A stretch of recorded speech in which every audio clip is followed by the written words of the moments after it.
Boa tarde. Boa tarde. Estamos aquí, esta es una sesión súper interesante. Yo en primer momento contacté con Yadira. Yadira Rivera es Senior Legal Director de Latinoamérica para Assurance. Tiene una amplia experiencia en la profesión legal, particularmente seguros y banca, tanto en el sector público y regulatorio, así como el privado por más de 20 años. Actualmente, como digo, está en Assurance, donde primero fue responsable de liderar el equipo legal en Puerto Rico y el Caribe, y luego para toda América Latina. Y cuando hablamos, ella me propuso traer a Mateus. Mateus es Aimore Carteiro, es partner de Beirano y Abogados. Tiene un Law Degree en el Columbia Law School y un máster en la Universidad de San Pablo, porque ellos trabajan muy coordinadamente el tema de los acuerdos regionales, que muchas veces los tratamos desde el aspecto del área comercial y no tanto desde el aspecto de siniestros, que es cuando todo sucede y es donde realmente se muestra el servicio. Como les dije, la presentación está en inglés, entonces vamos a compartirlas con subtítulos y ya luego queda el espacio para preguntas. Si van surgiendo preguntas, los van dejando en el chat. Así que si les parece, les comparto el vídeo.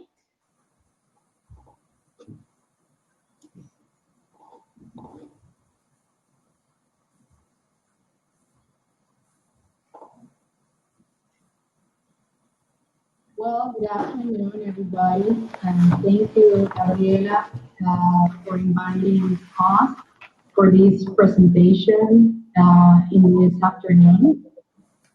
I am Yadira Rivera. I work for Gestión. I am the legal director for Latin America, and I'm here with great colleague from Gestión.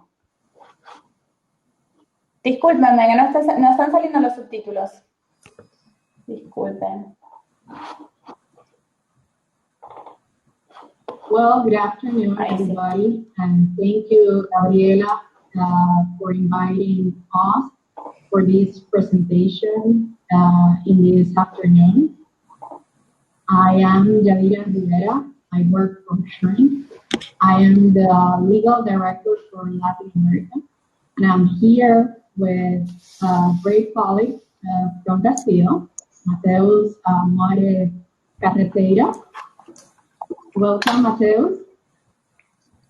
Thank you, Yadira. Thank you for the introduction. It's a pleasure to be here. I would like to also thank Gabriela for the invitation. Thank you for the invitation to do this session. And I hope we have a great conversation this afternoon. Thank you. Yeah, definitely. Me too. So, Mateus and I, we're going to talk today about what regional agreements look like, and regional agreements when you have multiple countries, in particular in Latam, and a perspective from an in-house counsel, which is me, and of course, from outside counsel, which is Mateus. And it's the perspective you will have from an in-house counsel, and also the perspective from an outside counsel in terms of what do you need to take into consideration when you are dealing with a regional agreement or would like to have a regional agreement to close a commercial opportunity in an insurance company. So as I was saying, as in-house counsel for insurance companies in Latin America, we sometimes are presented with opportunities to offer insurance or protection products to clients with presence in multiple countries in the region. When such opportunities arise, you get very excited and begin planning to close the opportunity. And as part of such plans, one of the first things to do is to work closely with the commercial teams to understand the details on the opportunity and align on strategies. But it is also important to identify the relevant aspects of each of the countries involved in the opportunity. That means from a compliance and legal perspective, you need to conduct or lead efforts to research each jurisdiction. So first, you might think about identifying the type of business opportunity. What insurance products or protection products are you offering? Are you offering a service instead of insurance? Or if you're offering insurance in one jurisdiction, it might be considered a service in other jurisdictions or countries. So what are the implications of this difference? These aspects will certainly determine where and how to research. So the research in each of the jurisdictions will be required to make sure your program complies with the different requirements in the countries. As you know, each jurisdiction has its own particularities, laws, regulation, culture, need to get regulatory approvals. Other jurisdictions don't require regulatory approvals. So while you're planning to need to be conscious and consider those differences in order to successfully implement the program. So what to do next? Very soon in the process, you should seek legal advice that, in particular, counsel in each of the countries that are experts in the jurisdictions involved, and how to best identify such experts. That's where you go to the different law firms that maybe you already know, or you get a good reference from other law firms that are not necessarily experts in the particular business that you're about to close. And then through those law firms, seek out who is the expert on insurance in particular, or the deal that you're researching. Consider also the relationship with the regulator and regulatory approval for needed. Also, it is sometimes a good idea to consider one law firm that has branches in other countries or business partners in other jurisdictions. So not necessarily that the firm has presence in all the countries, but they do certainly have good relationships with other law firms that are in country.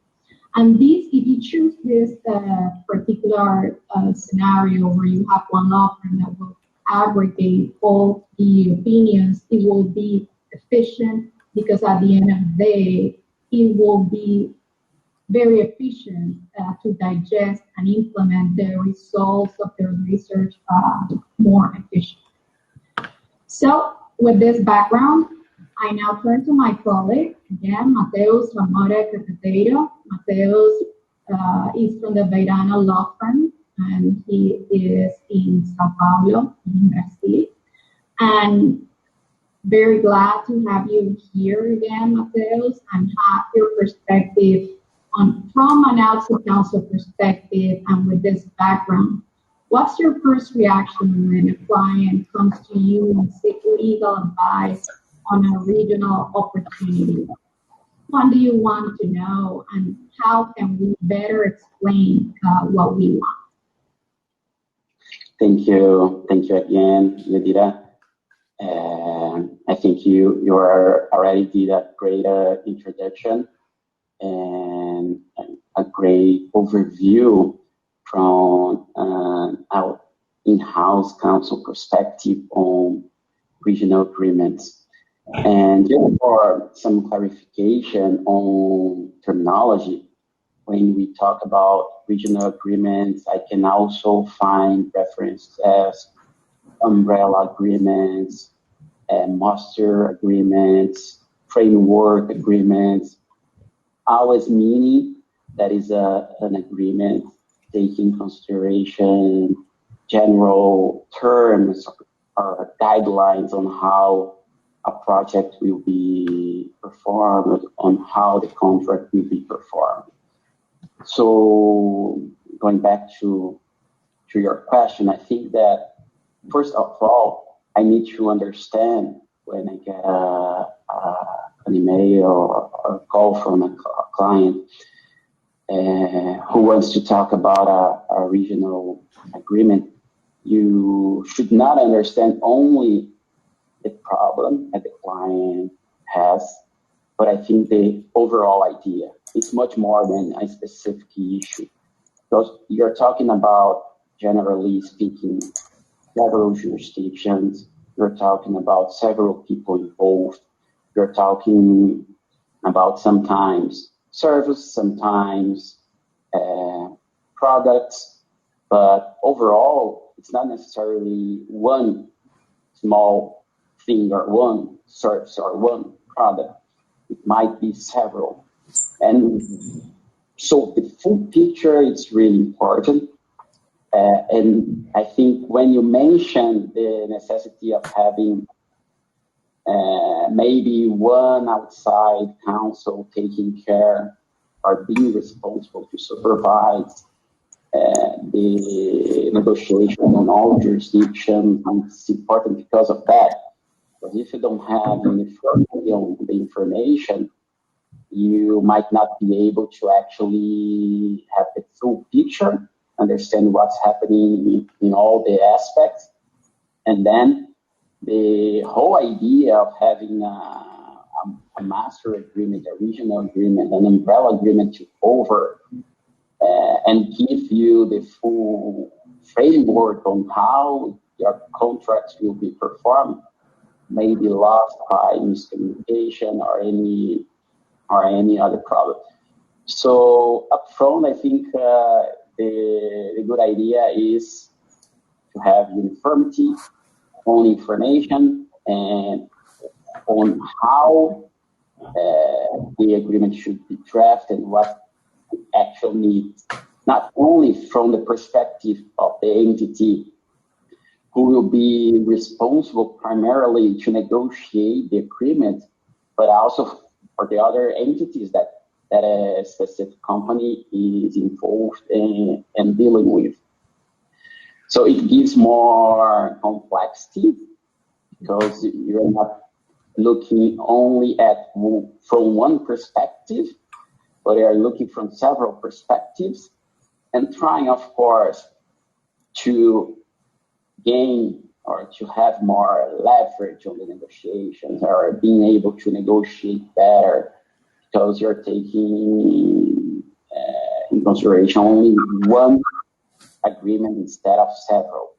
So that's the main purpose. And it makes harder to negotiate in the first moment, but in the second moment, I think it gets, it's where it pays off because you're going to have a much more smooth relationship, much more fluid relationship and negotiations. So I think the point you touched before about having uniformity of information and having someone that knows everything that's happening and all the needs involved in the negotiation, I think it's the key element, both from the in-house counsel perspective and also the outside counsel perspective. Yeah, definitely, Mateus. When we as in-house counsel seek out this type of advice, it is paramount to be all clear on the relevant details of the deal and much more. From an in-house perspective, we also expect outside counsel to provide details on different aspects, such as if the deal in general terms, if it's possible, if it's not possible, then what alternatives can be worked around for the deal to work, how the design of the deal affects the rights and obligations of the insurer, how to pay claims in the different countries, present the tax impact of the deal as well, foreign exchange risk, who should own that risk, privacy matters, which are definitely very important facts and different in each jurisdiction among many others. But also another important aspect to consider is which entity is more appropriate to enter into that agreement. This is particularly relevant when you have multiple legal entities in your company, both in country and other entities domiciled out of the country. So in that particular scenario, which entities to engage, what drives choosing a particular entity? Yeah, I think you just mentioned something that is key, and that's why the conversation between in-house counsel and outside counsel is important. So the in-house counsel is the one who really knows how the entities that will be involved, how it will be involved in the case, and how to better take advantage of the different perspectives. Because when you are thinking about a regional agreement that will involve several entities, you are considering the master agreement where you're gonna highlight and establish the main principles, values, main characteristics of the agreement, but you also need to take in consideration who will actually, or which entity will actually, at the end of the day, are giving orders, specific orders on the future services or products.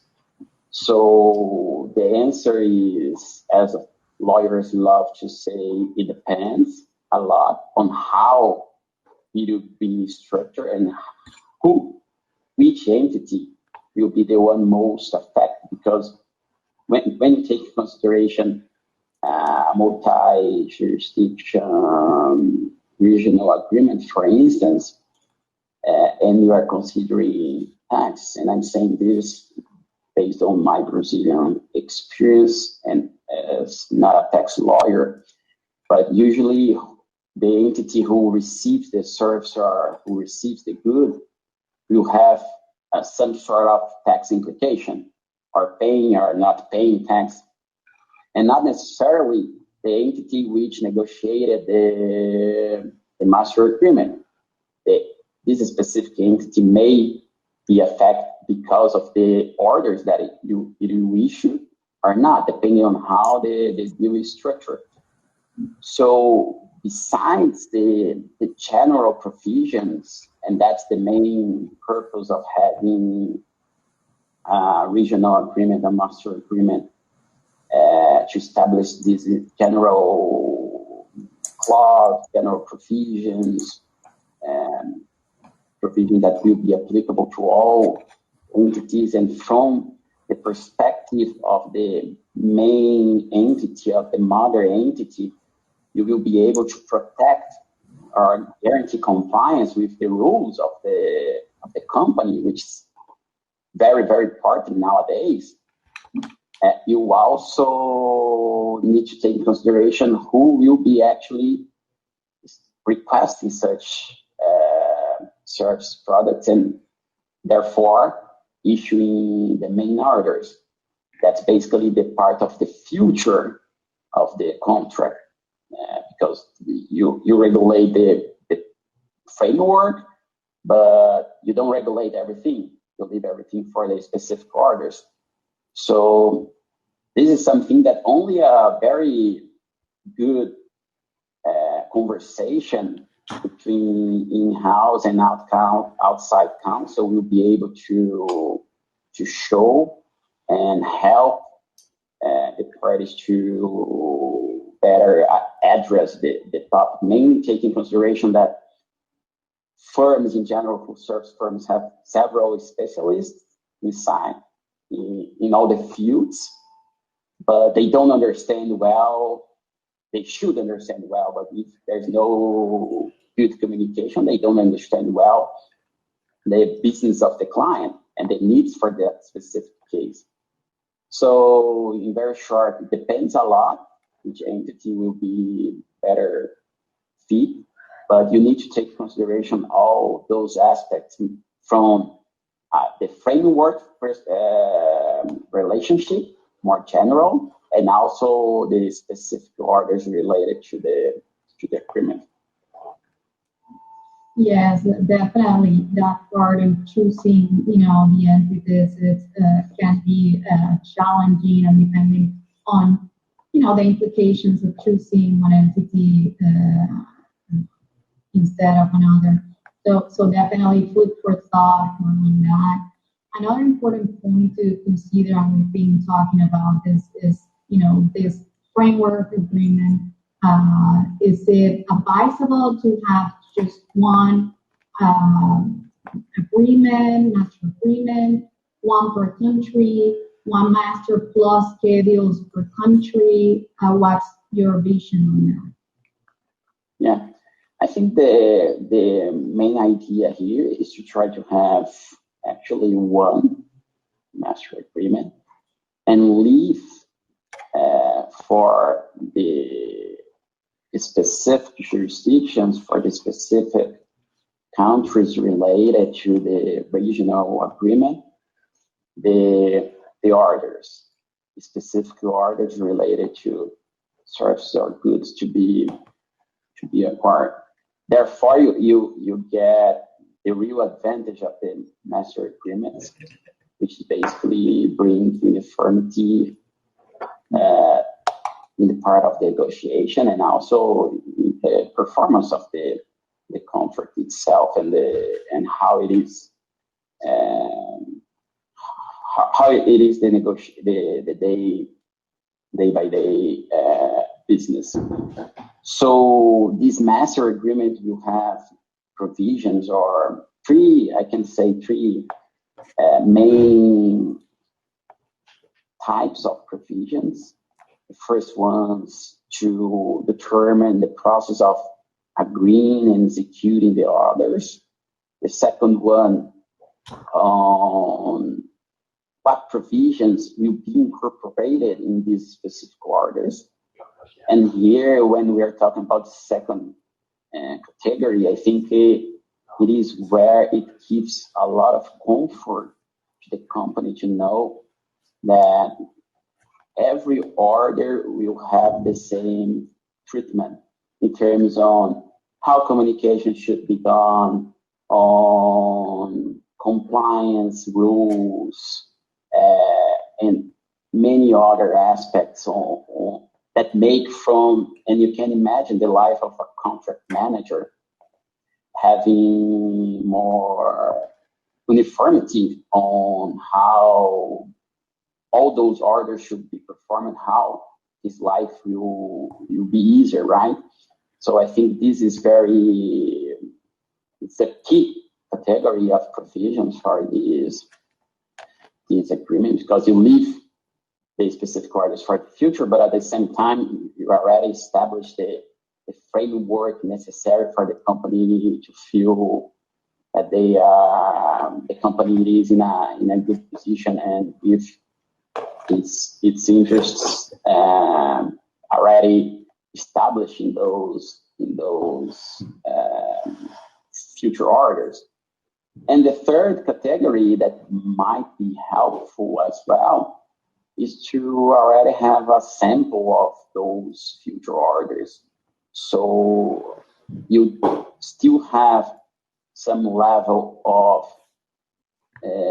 determination on these future orders, mainly when you're talking about price and quantity, for instance. But you already have beforehand something established by the parties on how these specific orders will be issued, and how the parties should communicate for these specific orders. So I think that in this way, you preserve the legal certainty that the company needs for these services and to be provided, and goods to be purchased in the future. But you also have some flexibility. Of course, if you don't have this opportunity because depends a lot on how the company will be able to manage the agreements and move forward. There is also the possibility of having one per jurisdiction, one per country. But then you lose basically the advantage of this framework, master agreement or umbrella agreement in general. Definitely. I think one of the main ideas around this is to consider keeping the benefits of a master agreement, as you have already mentioned a lot of them. In particular, it's very interesting and I think essential as well that one of the main purposes of having one regional agreement as framework is to keep the consistency of key provisions that you will include and that you would like to have in the or guiding the whole relationship across the countries. So you have thinking about these particular provisions. You mentioned some of them. Others might be dispute resolution, choice of jurisdiction, venue, governing law as well. So as in-house counsel, those are some of the specific items that you will also like to keep in mind to have uniformity in a master agreement. But what about the cons of having a master agreement if there are some cons? Yeah, I think this is a key point that you did, because as I mentioned before, the negotiation is usually more complicated because you're trying to address several interests on both sides, because if it involves several jurisdictions, it will involve several jurisdictions for both sides, not only one company, not only the other company, but both, because it's supposed to work for several jurisdictions on both sides. So I think the main con is that it's much harder to negotiate and reach terms that are good or useful in general. And because of that, sometimes what happens is that you have a framework agreement too flexible or too open, because as it is hard to reach consensus in some topics, the parties may decide to leave more open language, more flexible language, and then you may end up in a situation where you have a framework agreement, an umbrella, that doesn't cover essential elements. So you need to articulate in the agreement what the parties really want from that agreement. And sometimes that's fine. It's hard to negotiate. It's hard to reach consensus. It's hard to have a language that actually helps or very specific for certain situation. But you need at least to try to explain in the agreement what the parties meant by that, what the parties intend by that. Because if you don't do that, you're gonna leave for a third party in the future to interpret your contracts for yourself. So the main aspect here is to take in consideration from the cons is not, of course, being flexible is important for this type of agreements because of future orders that are related to it.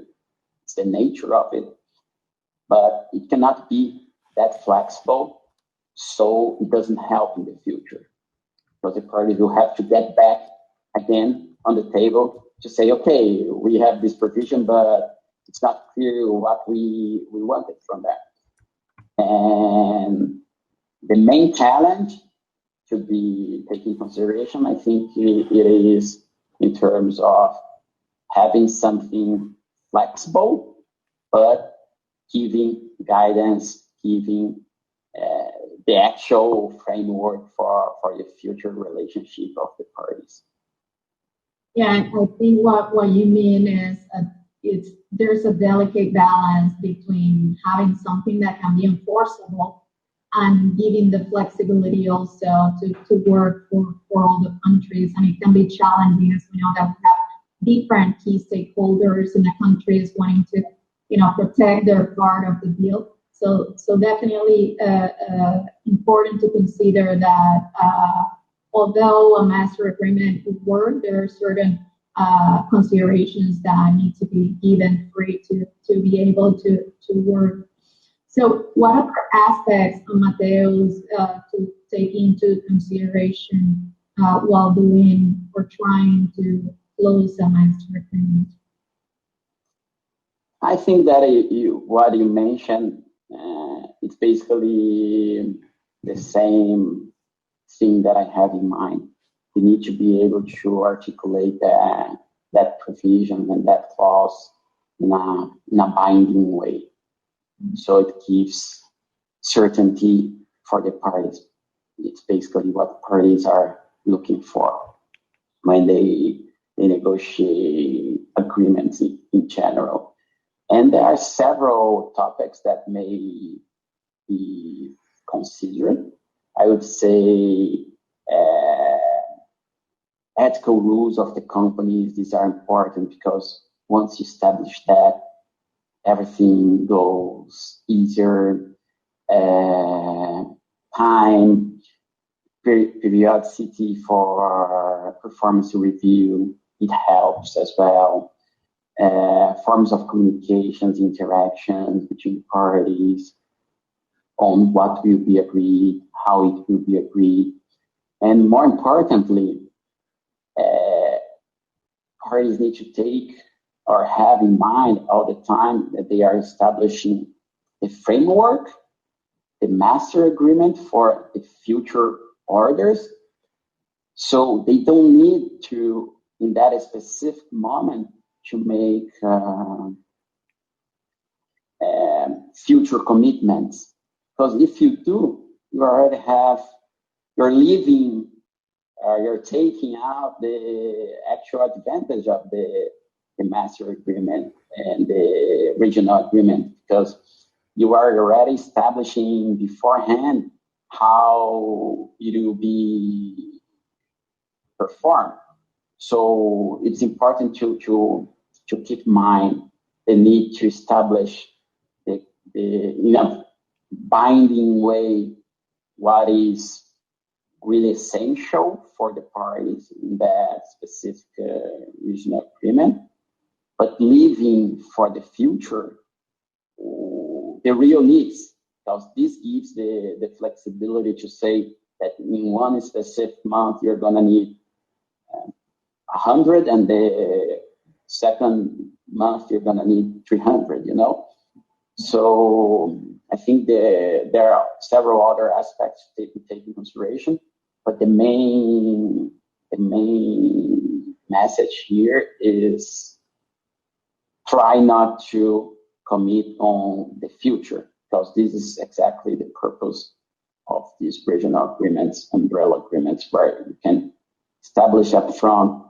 what's really essential and leave how the business progress, the specific details, the specific needs. Interesting, your view on, all those other aspects that should be considered in a regional agreement, such as the ones we're talking about. Other aspects that we have briefly mentioned relates to choice of jurisdiction and venue, governing laws. Why is this an important aspect of regional agreement? Yeah, I think that I'm going to take first governing law, because when you have several individual agreements, it's normal to to have more localized governing law. So if you are dealing in Brazil, you're going to have Brazil as governing law. If you're dealing in Argentina law as governing law. When you are talking about a regional agreement, if you leave for the specific orders to have one governing law for each, it's going to be really hard to have one resolution or one uniformity on how to resolve the disputes. So ideally, you should have the same governing law for the contract, for the regional agreements. And of course, you guarantee this way that if this law is good or bad, it's another topic, but at least you're going to have only one governing law regulating the parties' relationship. And in general, it helps. It's always easier to deal with one governing law, even if there are aspects of this law that's more favorable to one party or to the other, but at least you have some uniformity than having several. And jurisdiction is also key because you need to have courts, or if you choose alternative dispute resolution methods, you can have you should have something that works fine. Otherwise, you're gonna spend a lot of time negotiating the provisions and having a good body of protection, and you're not gonna have someone to enforce that in your behavior. So I guess that in general, when negotiating the agreement, parties tend not to think about how disputes related to this agreement will be solved, because people in general, we are optimists and we always think on the positive side and say, okay, we will never have a disagreement, we will be able to negotiate, so we don't need to pay attention to that. But in practice, we know that having a helpful body to solve disputes also help the party to behave properly during the contract performance, because knowing that if someone steps outside, there will be someone to adjudicate properly, that helps the party to perform well and perform properly what was agreed before. So I think these are two key elements of any master agreement. Now, I agree with you, Mateus, in terms of, you mentioned that when you're closing a deal, you don't necessarily think about, when the deals go south, but definitely it's important to consider also if you have an issue or controversy during the term of the agreement, then it's also very important to think about the rules that will govern your deal in terms of dispute resolution or other issues as well. So in terms of governing law, are there jurisdictions better than others in relation, particularly to insurance law? Do you have an opinion on that? I'm not of course, from my perspective as president council, I know very well our field. Maybe you being responsible for Latin America may have more, you certainly have more knowledge than me on how it plays in all the jurisdictions in Latin America. But what I think it needs to be looked at by an in-house counsel is probably two ways.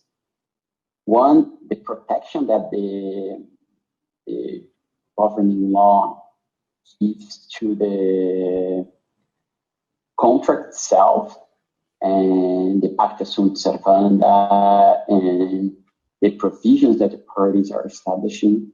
Some contract law is more flexible than the other. So I think this is one key element to be taken into consideration.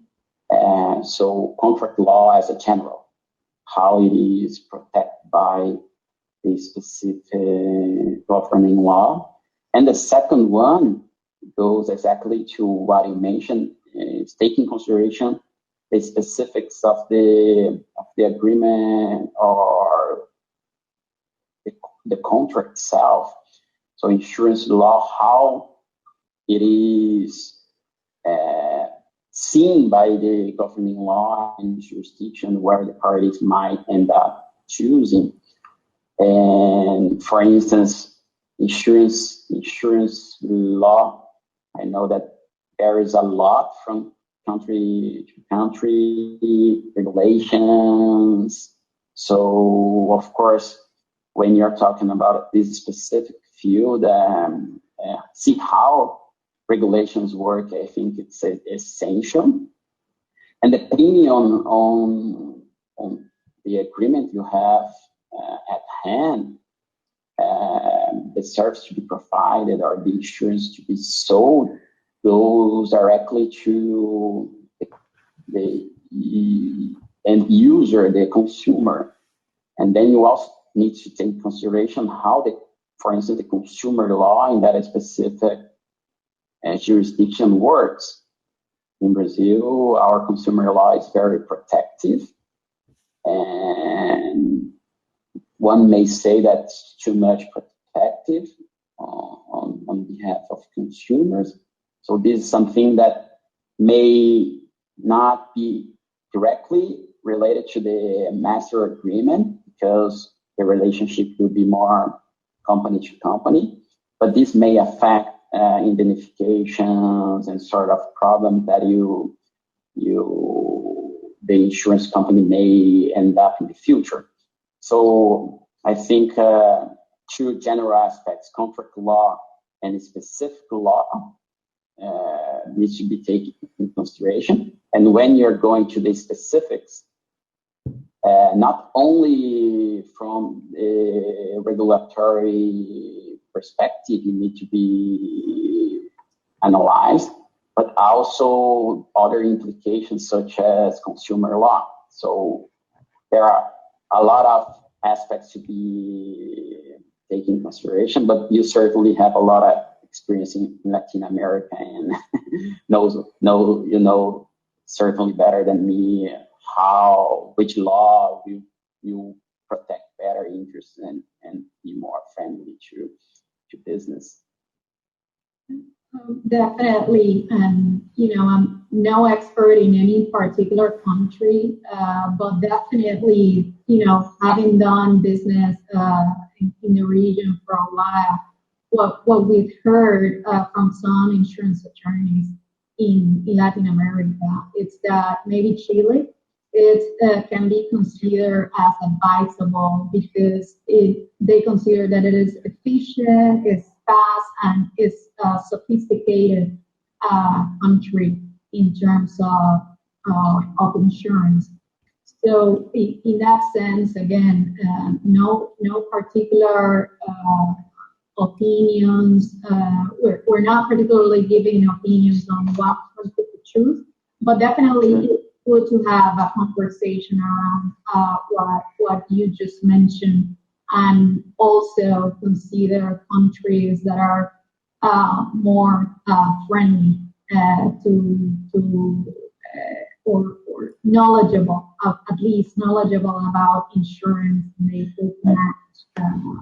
I could have said Brazilian law, but I think giving more a broad perspective. So in each case, the in-house counsel with the outside counsel can decide. I think it's more helpful than just saying Brazilian law. So, and your perspective is very interesting to also,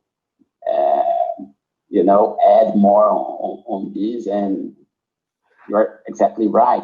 But you have to take in consideration for the specific case is what works better to give actual security to the company, because that's the whole purpose of having more uniformity on how the deals are negotiated and performed with the company.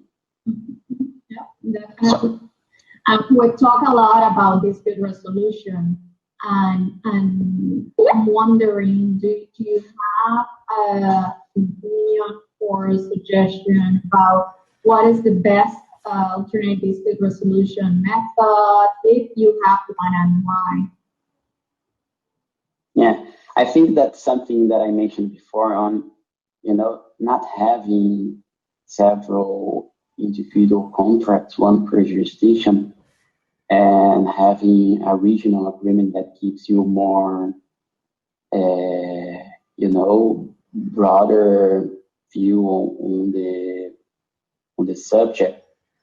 You also, it's natural that you also take the case out of courts and gives them more a perspective on, for instance, arbitration, which can be more delocalized. Instead of having local courts, you can have an international body responsible to resolve your dispute. So as you're talking about these regional agreements, my tendency would almost certainly be to avoid local courts and give more international approach to the contract. But more importantly than establishing your adjudicator, and I think this is key. But I think more important than that is for the parties to try to establish how they can avoid that. And having in mind how they can avoid that, I think that, for instance, having a multi-tiered dispute resolution method or a step-by-step method of dispute resolution, where you establish the need for having first negotiation, and leaving the local jurisdictions and going to almost an upper level to negotiate and try to solve the potential dispute. I think it's key. I also think that specifically for this sort of agreements, having a mediation clause might be very helpful too. Because even when the parties are not able to negotiate, you can have someone specialized on that, helping the parties to actually solve the problem instead of going to a regular dispute. Might help as well, because all the work to have a regional agreement cannot be just throw away because of one small disagreement. Sometimes it's inevitable. Having ways to resolve that in an amicable way, I think it's always a smart move when you're talking about a regional agreement. So I would say essentially to try to take out of local courts in general. Of course, it depends a lot on each case, but in general, my perspective would be that. And also give the parties the opportunity to negotiate, force them to negotiate by themselves or with the assistance of a professional, like a mediator, before going to a real dispute with someone adjudicating that. So taking into consideration the needs of regional agreements, I think that this would be my perspective on that. Yes, and also to consider there are certain countries as well that might need the methods that can be used. Some countries also kind of regulate if in particular related to consumers, that you cannot prevent them into going into court. So all of those aspects as well will need to be considered when choosing any dispute resolution methods. But also in terms of other aspects that you might consider important or relevant for regional agreement, in particular related to insurance. Any other advice? I think in the same line of what I mentioned, of having a method that gives the parties the opportunity to talk again, and sometimes take the dispute from a local level to a more higher level in order to avoid losing all the efforts and the relationship of the parties. I think that for this specific type of agreements, when the parties decide to give to themselves the opportunity to, from time to time, revisit performance, numbers, in my perspective, it's always helpful. Because instead of saying, okay, this is it, and let's see how it goes, you are already establishing beforehand some milestones to go back to the table and see how things are going and if something needs to be changed before you get to the point where you have a disagreement. So, and if everything is fine, parties may not even need to use that opportunity. But it's interesting when you see the agreement already providing a specific opportunity for the parties to sit on the table again and see if it's going well, if it's not going well, what's not going well, what can be adjusted. And when you do that in a proactive way before parties start to have disagreements, I think it works very well. No, I definitely agree with you on that view. It's very important, and those type of stages where you will have not necessarily to renegotiate, but to measure the profitability of your deal, compliance of your program. So those are very, very good opportunities to see how your program is going, how every party in the agreement is fulfilling its obligations.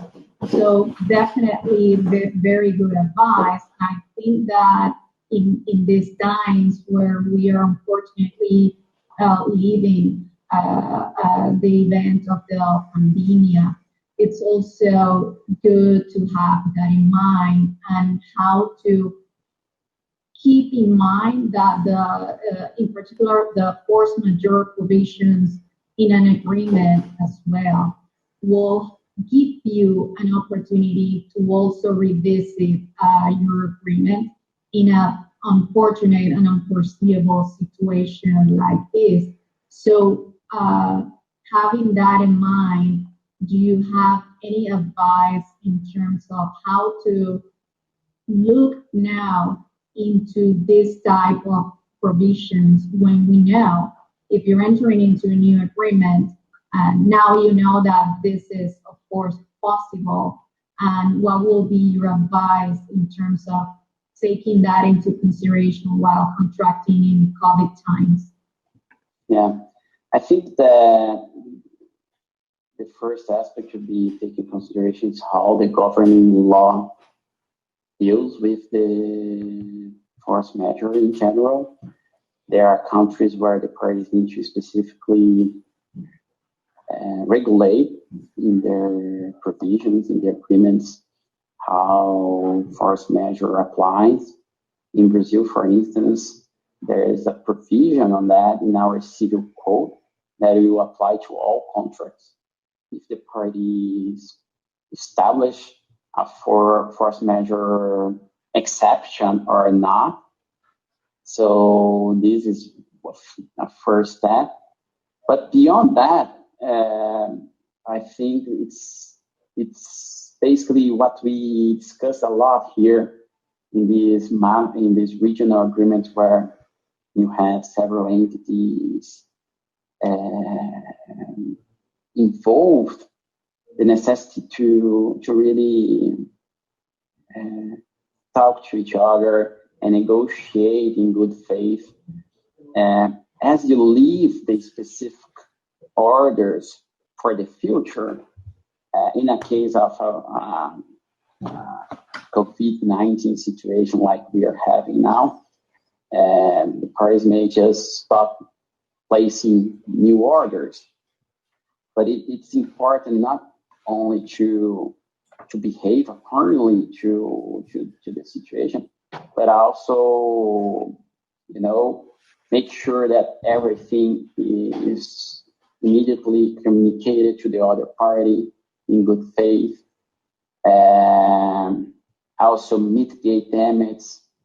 You cannot just leave the situation as it is, and after several months you decide to communicate to the other party. It's necessary to immediately take the measures, communicate, try to negotiate.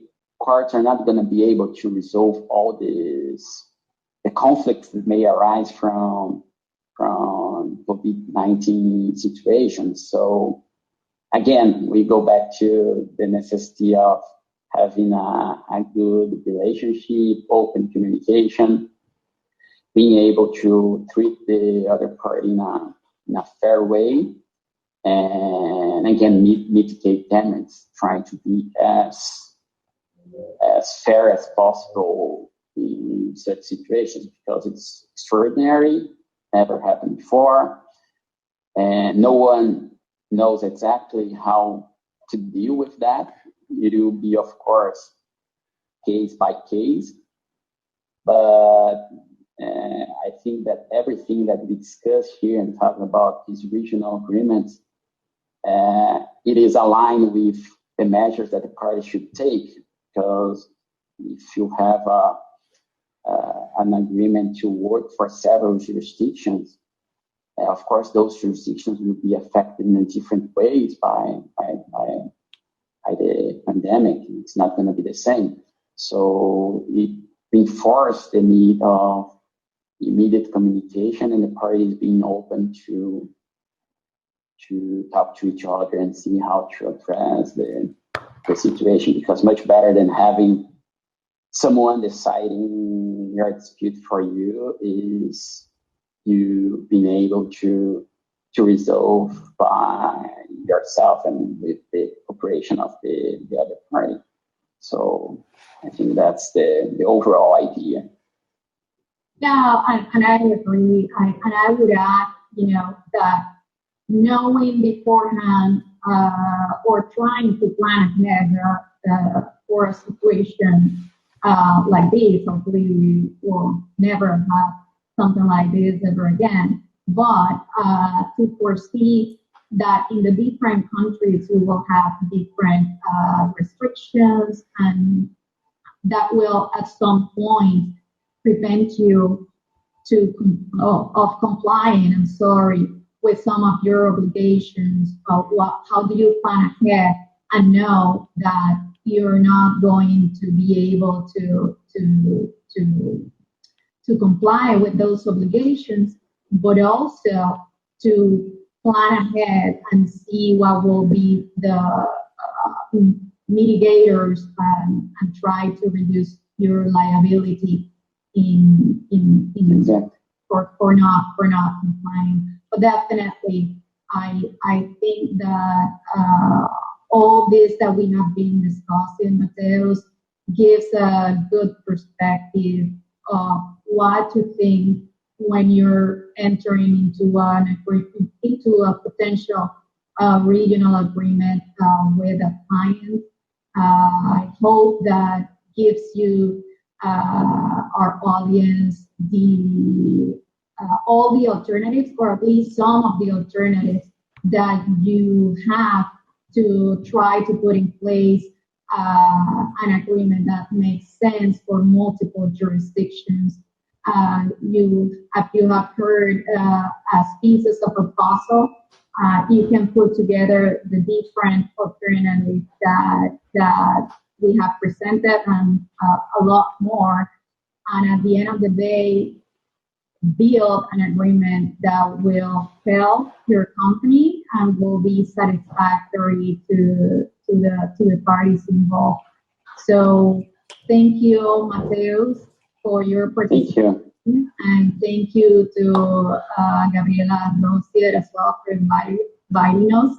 And now we're open for questions.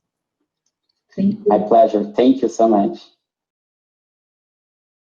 Muchísimas gracias. Bueno, de alguna manera estuvieron ya respondiendo a las preguntas que iban haciendo aquí en la plataforma. Carol comenta desde Costa Rica que tiene un costo alto y no hay árbitros con tanta experiencia en seguros. Por ende, se trata que no quede plasmada una cláusula que en caso de disputa solo se pueda recurrir al arbitraje. No sé si quieren agregar algo más sobre eso. Ya está comentando la experiencia en Costa Rica.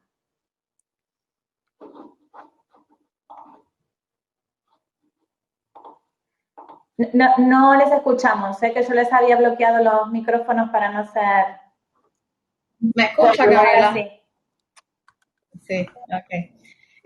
Sí, vi, Carol, la pregunta o el comentario sobre Costa Rica, y sí, ciertamente vemos que a través de algunas jurisdicciones puede ser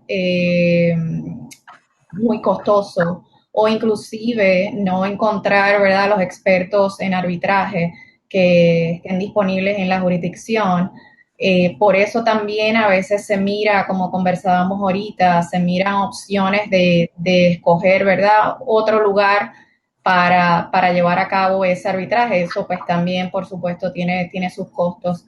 Pero pues ciertamente dentro de las piezas que se evalúan están esas, y está la alternativa de buscar entonces un lugar fuera del país para llevar a cabo ese método. Pero Mateus, no sé si quieras elaborar un poco. We're just talking about that in some countries it is expensive to have arbitration, and I just commented that you can choose other jurisdictions as the place to hold arbitrage, but I don't know if you want to add something to that. No, voy a intentar hablar en español, o portuñol. Pero yo creo que es verdad, es algo para tener en consideración. No son todos los lugares que disponen de un buen sistema de arbitraje.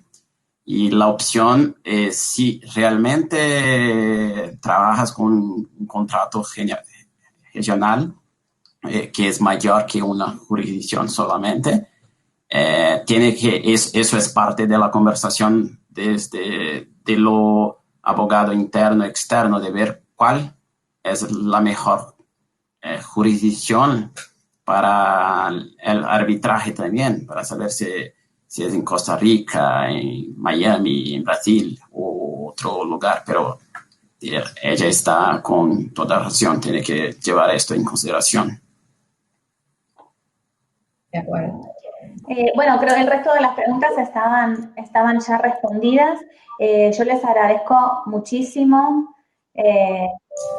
Brigada, Mateus, muchas gracias, Yadira, por esta exposición. También todos tienen sus datos de contacto para poder hablarse, mandarse emails.